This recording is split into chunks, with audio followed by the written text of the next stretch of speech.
For so many people right now, finding a job, earning the right or amount of income that they need to survive can be a real challenge. David Essel here, 45 years as a counselor, #1 best-selling author and more. And we get these comments every day. I mean, we have people calling us saying, hey, do you have any positions available at davidessel.com? We do not. Do you have any idea where I might find a job? And so we started getting these calls in. I mean, we've gotten calls in from 70, 80-year-old people that are looking to find jobs. We've gotten calls from 25, 30-year-old that are looking for help. So I have 2 tips that I want to share with you today that we have helped many people over the years. Whether the economy is good or bad, these things really work. Number 1, create a list of all the business people that you know. Maybe you know someone that owns a gas station or a car dealership, a restaurant, a bar. Maybe you know someone that works at the Chamber of Commerce in your town. Maybe you know someone that works at your church. Maybe whatever. The most influential people that you can think of. Ministers, pastors, rabbis would be great resources. And I would make this list, create this list of the people that you know the most. That maybe run or own their own businesses. That would be the first position. The second position would be people that you know that are happily employed, right? And then when we reach out to them, here's the mistake most people make. They'll reach out and say, oh, Reverend David, we've known each other for 20 years and I really need a job. Do you have anything that you might be able to offer me? Or maybe you know someone that owns a restaurant. You say, hey, Sally, times are really tough. Do you have any positions? And what happens is if we know these people, it puts pressure on them. It puts pressure on them to hire us. If we know them and we like them and they like us, it can put them in a really uncomfortable situation. So we say, don't do that.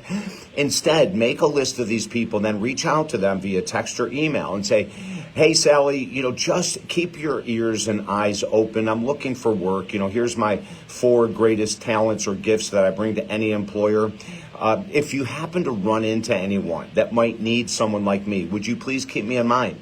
You see, that way you're not putting pressure on them to hire you or to even find a place for you. You're just saying, hey, if you happen to run into anyone that knows or is looking for someone like me, could you let me know? Now, the interesting thing is that when I talk to people who really find a job will do this exercise.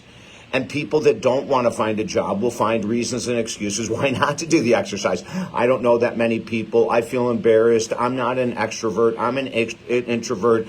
I always feel bad asking others for help. Those are all excuses. Complete plain excuses. And if we're going to use excuses, we'll never find what we're looking for, whether it's in the job market, dating market, whatever it might be, right? So we've got to get out of the excuses. We got to get humble. We have to be vulnerable. And by reaching out and asking people for help, you're getting humble and vulnerable. Okay, so that's number 1. Up to 10, 20 people, it doesn't matter. Wait 14 days. If you don't hear from them, just send a really little follow-up. Hey, Sally, I know you're super busy.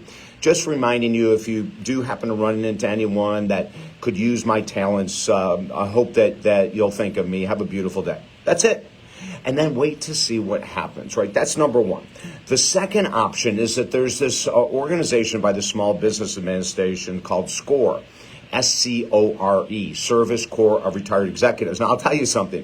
In 1979-80, when I opened my first business, I went right to the SCORE office in the city I was in.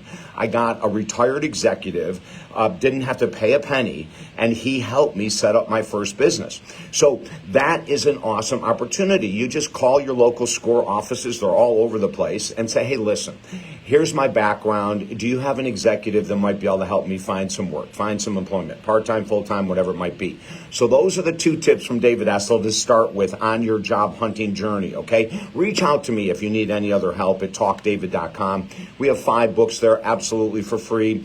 A link to our YouTube channel with 2,700 videos to lift your spirits up. And if I can help you, remember the website, talkdavid.com. Have a beautiful day.